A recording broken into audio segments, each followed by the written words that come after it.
ভারতে পালিয়ে গিয়ে আশ্রয় নেওয়ার পর থেকেই হাসিনাকে দেশে ফেরাতে চেষ্টা চালিয়ে যাচ্ছে অন্তর্বর্তী সরকার।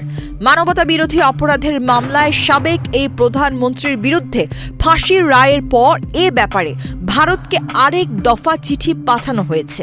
ভারত সরকারের পক্ষ থেকে চিঠি প্রাপ্তি স্বীকার করা হলেও শেখ হাসিনাকে ফেরত দেয়া না দেয়া প্রসঙ্গে পরিষ্কার বক্তব্য দেয়নি দেশটি। যা বলেছে তা একেবারেই কূটনৈতিক ভাষা। এমন বাস্তবতায় হাসিনাকে ফেরত আনা সম্ভব কিনা এই নিয়ে ধোঁয়াশা কাটছে না।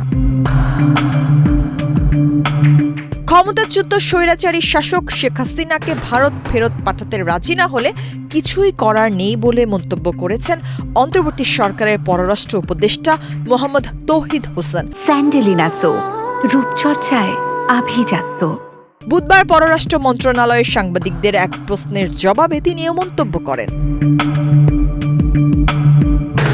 দিল্লি অবস্থান করা আওয়ামী লীগ সভাপতির দেশে ফেরার বিষয়টি তার নিজের সিদ্ধান্তের উপর নির্ভর করার যে বক্তব্য ভারতের পররাষ্ট্রমন্ত্রী এস জয়শঙ্কর দিয়েছেন। জয়শঙ্করের সেই বক্তব্যের বিষয়ে বাংলাদেশের অবস্থান কি? এক সাংবাদিকের এমন প্রশ্নে তৌহিদ হোসেন বলেন, আমরা কি করতে পারি বলেন তো, এক্ষেত্রে ঢাকার কি করণীয়?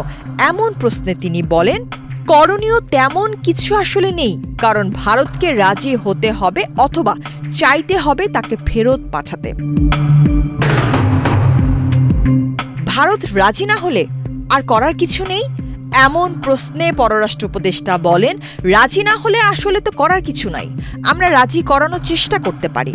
ভারতকে রাজি করানোর চেষ্টার বিষয়ে আরেক প্রশ্নে তিনি বলেন, আমরা রাজি করানোর চেষ্টা চালিয়ে যেতে পারি, এইটুকুই, এর চেয়ে বেশি কিছু করতে পারি না।